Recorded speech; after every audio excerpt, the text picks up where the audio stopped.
స్వచ్ఛమైన నాణ్యమైన గౌదర్పార్ పూజా ఉత్పత్తులు www.gaudarpar.com ద్వారా ఆన్లైన్ లో ఆర్డర్ చేయండి. మీ ఇంటిని దేవాలయంగా మార్చుకోండి. హాయ్ హలో నమస్తే, welcome back to Suman TV. ప్రస్తుతం స్టూడియోలో ఉన్నారు తోడు నీడ ఆర్గనైజేషన్ ఫౌండర్ రాజేశ్వరి గారు. మేడంతో మాట్లాడదాం. నమస్తే మ్యామ్. నమస్తే నవీన. మ్యామ్, రీసెంట్గా కొన్ని న్యూస్ చూస్తున్నాము. మామూలుగా ఒక టీనేజ్ వయసులో ఉన్న వాళ్ళు కొంచెం ఒక రాంగ్ వేలో వెళ్తున్నారంటే ఓకే. ఈ మధ్యకాలంలో మైనర్లు కూడా ఇలాంటి రాంగ్ వేలో వెళ్ళడము జరగడం, అలా ఏంటంటే వాళ్ళ ఆలోచన విధానం అనేది ఎందుకు అలా మారుతుంది అంటే గుడ్ టచ్ బ్యాడ్ టచ్ అని మనం పిల్లలకి నేర్పిస్తానే ఉంటున్నాం. అయినా సరే వాళ్ళు ఆ దూరంలోకి వెళ్ళడం కొన్ని సంఘటనలు చూసామని రీసెంట్గా న్యూస్లో కూడా మైనర్లు కలిసి ఒక మైనర్ అమ్మాయిని అబ్యూస్ చేశారని చెప్పేసి, అంటే అబ్యూస్ చేయడమే కాకుండా వాళ్ళు దాన్ని మళ్ళీ మర్డర్ చేసే దానికి కూడా ఎందుకు ప్రేరేపించుకుంటున్నారు అంటే వాళ్ళ మైండ్ సెట్ ఎందుకు మారుతుంది అంటే దీనికి కారణము పేరెంట్సే అంటే ఏం చెప్తారు మేడం మీరు? అమ్మ, చాలా వరకు పేరెంట్స్ అని చెప్పచ్చు, మిగతా అంశాలు కూడా ఉన్నాయి. కాకపోతే మీడియాలో బాగా టెంప్ట్ అవ్వడము, పుస్తకాలు ఫ్రీగా చదవడము, వాళ్ళు చదవకూడని అంశాలు చదవడము, చూడకూడని అంశాలు చూడడంతో వాళ్ళ మైండ్లో ఒకలాంటి క్యూరియాసిటీ అంటే ఏంటి అని.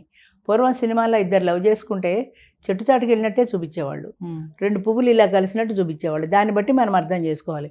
ఇప్పుడు లవ్ ఏంటి, మొత్తం దాదాపు సగం సంసారం టీవీలోనే, ఎందులోనే, సినిమాల్లోనే అయిపోతుంది. ఇలాంటి సినిమాలు చూసినప్పుడు పిల్లలు సహజంగా టెంప్ట్ అవుతారు. పేరెంట్స్ అలాంటి సినిమాలు చూస్తున్నప్పుడు పిల్లలు కూడా చూడాలనుకుంటారు. వాళ్ళని వద్దని మీరు పక్క గదిలో పంపినా వాళ్ళు ఎక్కడి నుంచో అక్కడి నుంచి చూస్తారు. వద్దన్న కొద్దీ అదేంటి తెలుసుకోవాలనే క్యూరియాసిటీ ఇంకా పెరిగిపోతుంది. ఇంకా వాళ్ళకి బాగా ఈ సోషల్ మీడియా, ఈ ఫోన్లు వచ్చిన తర్వాత వాళ్ళు ఎప్పుడు కూర్చొని ఫోన్లో వాళ్ళు ఏం చూస్తున్నారో మనకి తెలియదు. స్కూల్లో కూర్చొని ఫోన్లో చూస్తున్నారో, పాఠం వింటున్నారో లాస్ట్ బెంచ్లో కూర్చొని మనకి తెలియదు. వాళ్ళ ఫ్రెండ్స్ జనరల్గా ఏం చెప్తారంటే వాళ్ళ ఫ్రెండ్స్ని బట్టి వీళ్ళు ఎలాంటి వాళ్ళో తెలుస్తుంది అని. వాళ్ళు ఎవరితో ఫ్రెండ్షిప్ చేస్తున్నారు, మగవాళ్ళతో చేస్తున్నారా, ఆడవాళ్ళతో చేస్తున్నారా, వాళ్ళ ఫ్రెండ్స్ ఎటువంటి వాళ్ళు, మంచివాళ్ళ చెడ్డవాళ్ళ, పిల్లల్ని కంట్రోల్ పెట్టుకోవడం, వాడు మంచివాడు కాదు, వాడితో ఎక్కువ తిరక్కు, ఇవన్నీ అసలు పేరెంట్స్కి ఎక్కడ తీరిక లేదు. ఎంతసేపు బిజీగా ఎంత బిజీగా ఉన్నా సాయంత్రం 6 గంటలకు ఇంటికి వచ్చిన తర్వాత పిల్లల్ని పట్టించుకోవాలి కదా. వేరే యాక్టివిటీసు, టీవీలు, ఫ్రెండ్స్. అది పేరెంట్స్ని తప్పు పట్టడం కాదమ్మా, కానీ పేరెంట్స్ కనుక పిల్లల మీద ధ్యాస పెట్టి, పిల్లల మీద దృష్టి పెట్టి, వాళ్ళు ఎక్కడికి వెడుతున్నారు, ఏం చేస్తున్నారు, ఏం చదువుతున్నారు అనే విషయం మీద పేరెంట్ టీచర్ మీటింగ్ నామకే వాస్తే ఉంటుంది. నామకే వాస్తేనే ఉంటుంది. అది ఏదో వాళ్ళు అడగాలి కాబట్టి అడుగుతారు, వీళ్ళు చెప్పాలి కాబట్టి చెప్తారు, అంతే తప్ప గట్టిగా ఎవరైనా అడిగితే మా అబ్బాయిలాగా టీసీ పుచ్చుకొని వెళ్ళిపోండి అంటారు. అందుకని ఎడ్యుకేషనల్ సిస్టంలో పిల్లలు ఏం చదువుకుంటున్నారనే తెలియాలి. పిల్లలు చదువుకునే దాంట్లో ఎంతవరకు నీతి ఉంది అనేది తెలియాలి. పిల్లలకి నీతి, న్యాయం, తప్పు, ఒప్పు అనే డిఫరెన్స్లు బాగా తెలియాలి. అవి తెలియటం లేదు కూడా. ఎంతసేపు మనం సైన్స్ అండ్ టెక్నాలజీ నేర్పుతున్నాం పిల్లలకి, నీతి పాఠాలు ఎక్కడ నేర్పుతున్నాం? ఇప్పుడు ఇంకా చెప్పాలంటే ద్రౌపదికి భర్తలు అని బిట్ క్వశ్చన్ పేపర్లు ఉంటాయి కదా, అందులో 5, 10 మంది, 2 కర్మ. ద్రౌపదికి ఎంతమంది భర్తలు అనే దాంట్లో కూడా ఆబ్జెక్టివ్ టైప్ పెట్టి, అంటే ఎంతమంది కొంతమంది 10 మంది చెప్తారు. ఈ మధ్యనే టీవీలో కూడా చూశాను, ఇందిరాగాంధీ ఎవరు అంటే గాంధీ కూతురని చెప్పాడు ఎవడు. అంటే చదువుకునే పిల్లలు, చదువు లేని వాళ్ళు కాదు, చదువుకున్న పిల్లలు కూడా ఇందిరాగాంధీ ఎవరంటే గాంధీ కూతురని వాళ్ళు, గాంధీ కోడలని అంటే గాంధీ చివర ఉంది కాబట్టి ఆవిడకి గాంధీ ఫ్యామిలీ అయ్యి ఉంటుంది అని ఊహ. దీపావళి అమావాస్య ఎందుకు జరుపుకుంటారంటే వాళ్ళలో వాళ్ళు చూసుకుంటూ నవ్వుకుంటున్నారు. అంటే మన పండగలు తెలియదు, మన కల్చర్ తెలియదు, మన హిస్టరీ తెలియదు, ఇవేమీ తెలియకుండా డిగ్రీలు చదివేశారు. మరి వాడు నేర్చుకోలేదా, వాళ్ళు నేర్పలేదా, టీచర్స్ నేర్పలేదా? ఇన్ని టీవీ నైన్లో చూస్తే నాకే ఆశ్చర్యం వేస్తుంది నిజంగా. ఇలా పెరుగుతున్నారా పిల్లలు అని. వాళ్ళు చెప్పేవి కొంతవరకు చెప్తారు సిలబస్, మిగతావి మనం ఇంట్లో చెప్పుకోవచ్చు కదా, మన ఇంట్లో పాఠాలు చెప్పుకోవచ్చు కదా. అంత తీరిక లేదు పేరెంట్స్కు. చూస్తుంటాను చాలామంది పసిపిల్లాన్ని, అందులో అమ్మాయి తోసుకెళ్తుంటుంది, పెనమ్మాయి పక్కన ఫోన్ మాట్లాడుకుంటుంటుంది తల్లి. ఆ పిల్లాడు అమ్మ అని చేతులు చాపుతుంటాడు. ఆ పని పిల్ల ఎత్తుకుంటుంది, తల్లి ఎత్తుకునే ఖాళీ లేదు. ఎందుకంటే నేను మనిషిని మెయింటైన్ చేశాక నేను ఎందుకు ఎత్తుకోవాలి అనే. కానీ తల్లి బిడ్డల అనుబంధం కానీ, ఆ ఎత్తుకోవడంలో, ఆ స్పర్శలో, ఆ మాతృత్వంలో ఉండేటువంటి ఆ మమకారం కానీ తెలియటం లేదేమో అనిపిస్తుంది నాకు. చాలామంది పేరెంట్స్ కూడా మీరు అన్నట్టుగానే పేరెంట్స్ తప్పు పట్టడం అనేది కాదు, కానీ ఇక్కడ కొంతమంది పేరెంట్స్ ఏంటంటే వాళ్ళు సపోజ్ ఒక మూవీ చూస్తూ ఉంటారు, సెక్స్ సంబంధించిన మూవీ, రొమాంటిక్ మూవీ అనుకుందాం, అది చూస్తూ ఉంటారు. అప్పుడు వెంటనే ఏమంటే నువ్వు లోపలికి వెళ్ళిపోరా, చదువుకోవాలి. అవును. అప్పుడు అంటే ఆ యొక్క ఆలోచన వాళ్ళే క్రియేట్ చేస్తున్నారు అనుకోవచ్చు కదా. ఎందుకు నువ్వు అది బంద్ చేయొచ్చు కదా.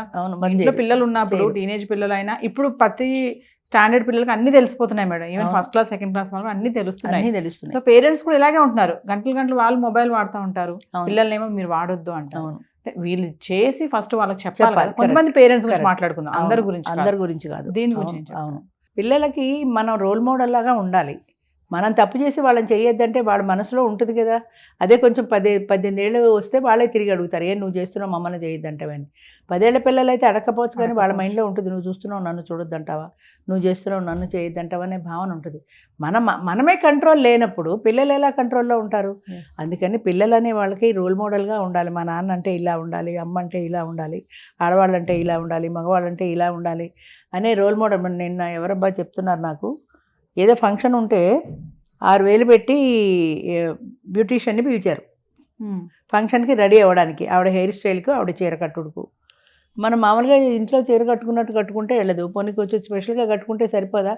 ఆవిడకి వచ్చే 100 మందిలో నువ్వు ఆఫ్టర్ ఆల్ ఎంత నీ చీర కట్టు, నీ ఫేసు ఏం చెప్తావు? డబ్బులు ఉన్నాయి, డబ్బులు ఉంటే ఎలా ఖర్చు పెట్టాలో తెలియదు. ఎలా ఖర్చు పెట్టాలో తెలియకపోతే దీని మీదే ఖర్చు పెడతారు తప్ప మంచి విషయాలకు ఖర్చు పెట్టాలనిపించదు. ఎస్. ఇప్పుడు ఏదైనా ఎవరికైనా ఒక అనారోగ్యం వచ్చిందనుకో హెల్ప్ చేయాలనిపించదు. ఇలాంటి వాటికైతే సొంతానికైతే ఖర్చు పెట్టుకుంటారు.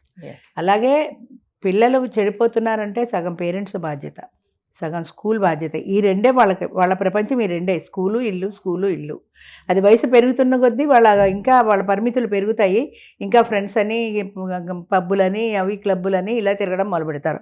అది ముందే మనం కంట్రోల్ చేసుకుంటే అక్కడ దాకా వెళ్ళరు కదా అసలు. ఆ పరిస్థితి సిచ్యువేషన్ వచ్చేలా మనం ఎందుకు చూసుకోవాలి? ఎందుకంటే అమ్మ క్లబ్కి వెళ్ళిపోయింది, నాన్న క్లబ్కి వెళ్ళిపోయాడు, అమ్మ లేడీస్ క్లబ్కి వెళ్ళిపోయింది, నాన్న జెంట్స్ క్లబ్కి వెళ్ళిపోయాడు. మరి పిల్లలు ఏం చేస్తారు? ఇంట్లో కూర్చొని పిల్లలు పబ్కి వెళ్తారు. ఎస్. అంచేత మనం మన లైఫ్ని మనం సాక్రిఫైస్ చేసుకోవాలి అంటే పిల్లల కోసమని మనం కొన్ని సరదాలని త్యాగం చేసుకోవాలి. పిల్లలు ఏం చదువుతున్నారు, పిల్లలు ఏం చేస్తున్నారు, పిల్లలు ఏం చూస్తున్నారు ఫోన్లో, ఇవన్నీ మనం కూడా చెక్ చేసుకోవాలి. వాడు రూమ్లో వాడు చదువుకుంటున్నాడని వీళ్ళు అనుకుంటారు, వీళ్ళు టీవీ సినిమా చూస్తారు, వాడేం సినిమా చూస్తున్నాడో ఫోన్లో తెలియదు. సగం కారణం అమ్మ పిల్లలు ఇలా చెడిపోతున్నారంటే పిల్లలకి ఆకర్షణీయమైనటువంటి వాతావరణం బయట కనబడుతోంది.